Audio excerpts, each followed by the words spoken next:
Before the story begins, I want you to pause for just a moment. What if one day you woke up and suddenly understood everything you never understood before? What if intelligence came rushing in so fast that it didn't just change how you think, but destroyed the way you remember being happy? What if becoming smarter didn't make life better, but lonelier? Today on English Bookshelf, we are not talking about success. We are not talking about science fiction as entertainment. We are talking about one of the most painful, honest, and unforgettable stories ever written. This is Flowers for Algernon by Daniel Keyes. And this is not just a story about intelligence. It is a story about what it costs to understand the world. The novel is written as a series of progress reports, journal entries written by a man named Charlie Gordon. At the beginning, Charlie is 32 years old. He has an intellectual disability. He works at a bakery. He believes the people around him are his friends. Charlie is kind. He is honest.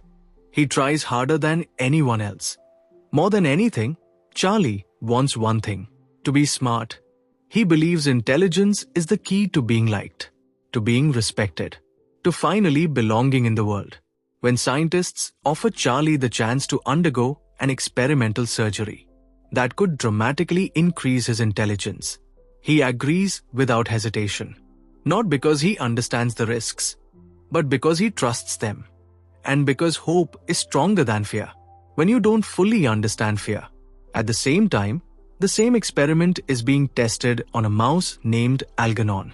Algernon becomes smarter, faster, better, and Charlie becomes the human version of that experiment.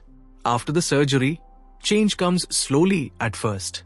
Charlie doesn't notice it right away, but we do. His writing improves, his spelling changes, his thoughts become clearer, and as his intelligence grows, so does his awareness. This is where the story begins to hurt, because Charlie starts to understand things he never understood before. He realizes the people at the bakery were not laughing with him. They were laughing at him. He realizes kindness was often cruelty in disguise, that jokes were insults, that friendship was never real. And with every realization, a piece of his innocence disappears. As Charlie becomes smarter than everyone around him, he also becomes more alone.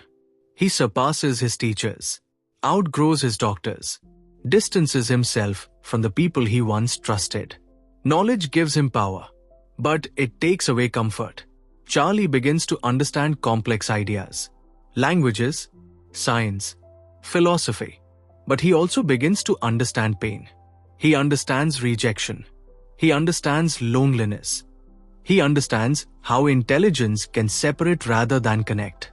And then something terrifying happens. Charlie notices Algernon. The mouse begins to regress. He starts making mistakes, loses his abilities, slows down, and Charlie understands the truth before anyone else does. The experiment is temporary. Everything he gained will be lost. From this point forward, the story becomes unbearable in the most beautiful way. Charlie, now a genius, uses his intelligence not to enjoy life, but to race against time. He studies himself. He researches the experiment. He searches desperately for a way to stop the decline. But knowledge brings clarity, not miracles. Charlie knows what is coming, and that knowledge is the cruelest gift of all. Because now he will lose his intelligence while being fully aware of what he is losing. His relationships collapse. His emotional wounds deepen. His past trauma surfaces. Charlie remembers his childhood, his parents, the abuse, the shame, the isolation. Memories that were once blurred become sharp and unbearable. As his intelligence begins to fade, his writing deteriorates, his thoughts slow, his awareness slips. But now, he knows, and knowing makes the fall even more tragic. The final pages of the book are devastating. Charlie, once again losing his intelligence, asks one final thing: that someone remember Algernon, that someone place flowers on his grave. Because Algernon was like him, a test subject, a life used to prove a theory. And in that request lies the entire meaning of the novel. Flowers for Algernon is not about becoming smart. It is about dignity. It asks us a painful question. Do we value people only for what they can produce? Or for who they are? Is intelligence what makes someone human? Or is kindness? Charlie was gentle before he was intelligent, and cruel only after the world taught him cruelty. This book does not glorify intelligence. It mourns innocence. It reminds us that understanding the world often comes at the cost of comfort, and that being human is not about how much you know, but how much you feel. This story stays with you because it changes how you see others, how you see kindness, how you see progress, and how you see yourself. As Charlie's intelligence continues to rise, the world around him doesn't grow larger. It grows sharper. At first, learning feels like joy. Words fall into place. Ideas connect. The fog lifts. Charlie reads constantly, obsessively, as if every book might explain what life never did. Languages come easily. Concepts that once felt impossible now feel simple. But with every new understanding, something else arrives quietly. Distance. Charlie begins to notice how conversations change when people realize he is no longer the same. Voices become careful. Smiles become forced. Warmth becomes politeness. Before, people talked around him. Now they talk away from him. And for the first time in his life, Charlie understands the cruelty of awareness. He sees how intelligence rearranges power, how knowledge separates people into those who explain, and those who are explained to. He begins to feel superior, not because he wants to, but because the world treats him that way. And this is where the novel becomes deeply uncomfortable. Because Charlie is no longer just a victim. He becomes capable of cruelty too. He notices flaws in others, ignorance, smallness, limitations, things he never saw before. And when he sees them, he cannot unsee them. This is the most honest part of the book. It refuses to make intelligence purely noble. Charlie becomes impatient, dismissive, cold, not because he is evil, but because intelligence without empathy can harden the heart. The bakery workers who once mocked him now fear him. The doctors who once guided him now feel threatened. The teacher who once supported him now struggles to reach him emotionally. Charlie is alone at the top. And this loneliness is different from the loneliness he knew before. Before, he didn't understand why he was alone. Now, he understands perfectly. That understanding hurts more. As Charlie's mind accelerates, his emotions lag behind. He knows everything, except how to belong.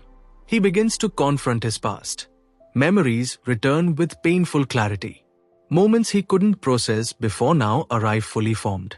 The ridicule, the rejection, the violence at home, the shame, childhood memories that were once dull shadows, become sharp and unbearable. Charlie understands now that intelligence didn't protect him. It only delayed the pain. The novel shows us something devastating here. Knowledge does not heal trauma. It exposes it. Charlie's relationship with Algernon becomes symbolic. He watches the mouse closely, obsessively. Algernon is proof. Proof that the experiment worked. And proof that it will end. When Algernon begins to regress, Charlie does not panic immediately. He analyzes. He charts the decline, measures it, studies it. But beneath the scientist's calm, fear grows. Because Charlie knows the truth before anyone else does. This intelligence has an expiration date. And this is where the novel changes tone completely. What was once about becoming smarter becomes a race against time. Charlie uses his brilliance to investigate the experiment itself.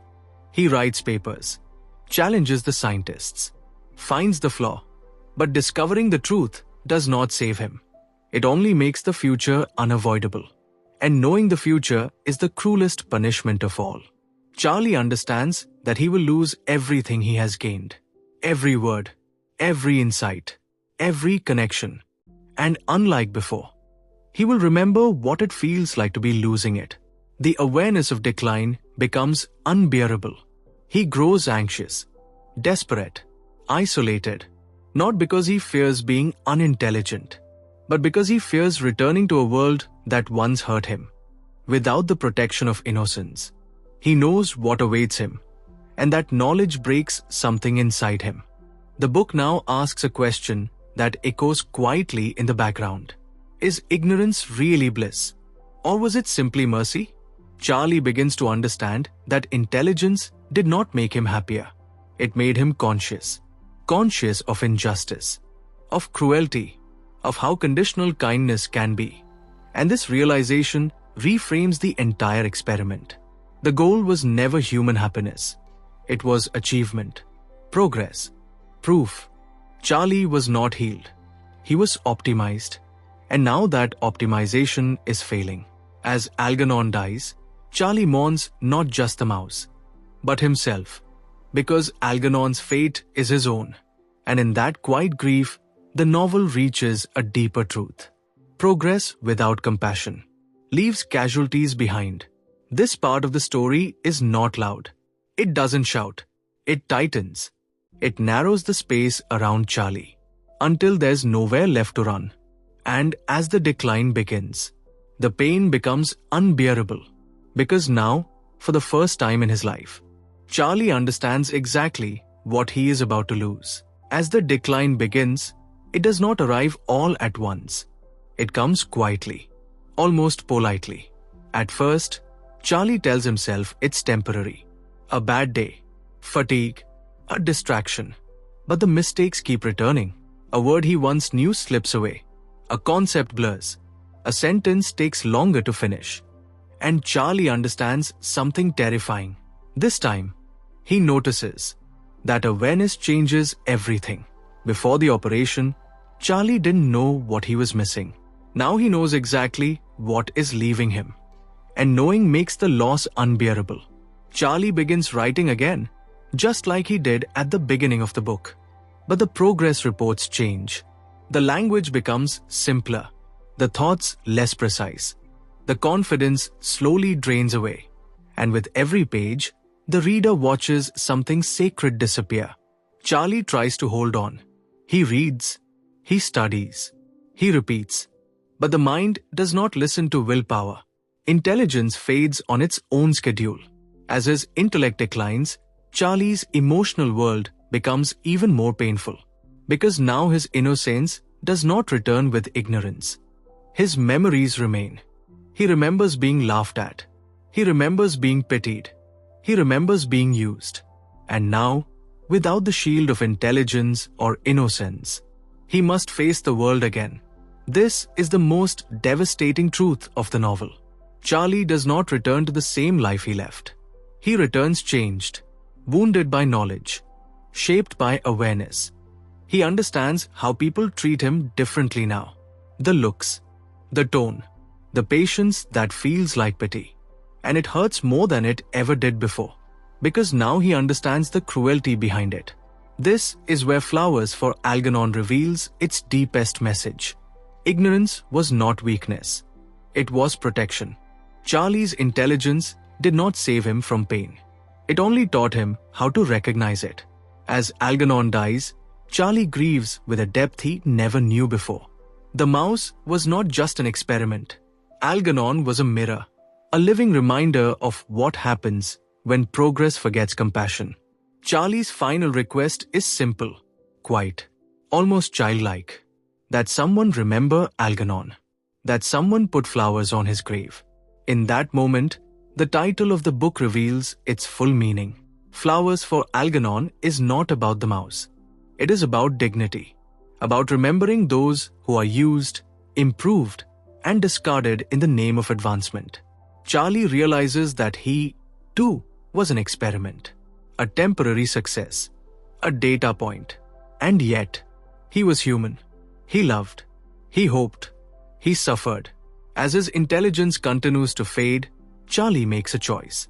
He leaves the city, not in anger, not in bitterness, but in understanding. He knows the world will not change, but he can choose where to exist within it. The final pages of the book are devastating not because they are dramatic, but because they are gentle. Charlie's writing becomes simple again, but the weight behind it is heavier than ever. He no longer asks to be smart. He no longer asks to be different. He asks to be remembered kindly. And that is what breaks the reader's heart, because Charlie was always worthy of kindness. Before intelligence, after intelligence. The tragedy is not that Charlie became smart and lost it. The tragedy is that the world only noticed him when he was useful. This novel leaves us with a question that refuses to fade. Do we value people for their abilities or for their humanity? Flowers for Algernon does not answer this question. It hands it to us, quietly, gently, and painfully. And once you hold it, you never let it go. When the story ends, it does not close loudly. It fades, like a light dimming in a room you didn't realize had grown warm. And that is why this novel stays with you. Because Flowers for Algernon is not asking you to admire intelligence. It is asking you to reconsider what you admire at all. Charlie Gordon's journey forces us to confront something uncomfortable. That we often measure human worth by usefulness, by productivity, by how impressive someone appears. Charlie was invisible when he was kind but limited. He was celebrated when he was brilliant but distant, and forgotten again when brilliance left him. That arc is not fiction. It is reflection. This book quietly exposes how conditional our kindness can be, how easily respect disappears when someone can no longer perform, how empathy fades when it is inconvenient, how progress moves forward without always looking back. Charlie's greatest tragedy was not losing intelligence. It was learning, briefly, how little the world values gentleness. And yet, Charlie never becomes cruel, even when he understands cruelty, even when he remembers pain, even when he knows exactly how people will treat him again. He chooses softness. That choice is the moral center of the story, because in the end, Charlie understands something the rest of the world often forgets. That intelligence can explain the universe, but it cannot teach kindness. That knowledge can build machines, but it cannot guarantee mercy. That progress without empathy creates brilliance and leaves wreckage behind. The final image of the book, flowers placed quietly on Algernon's grave, is not about grief alone. It is about remembrance. It is about refusing to let lives be reduced to experiments, about honoring those who were used, improved, and discarded, about acknowledging pain that data cannot measure. And in that small, gentle act, Charlie shows us the purest form of intelligence there is, the intelligence to care. This is why the novel hurts, because it doesn't ask you to feel sorry for Charlie. It asks you to look around, at who we listen to, at who we overlook, at who we only value when they can give us something. And it asks a question that echoes long after the last page. If intelligence can be gained and lost, what remains when it's gone? The answer this book gives is simple and devastating. Humanity, kindness, vulnerability, the quiet desire to be treated gently. Charlie Gordon did not fail the experiment. The world did. And if this story stays with you, if it makes you pause before judging, if it makes you softer towards someone who struggles, if it makes you place metaphorical flowers where you once placed expectations, then Charlie's story mattered. This has been English Bookshelf. Not a story about becoming smarter, but a reminder of how important it is to remain kind,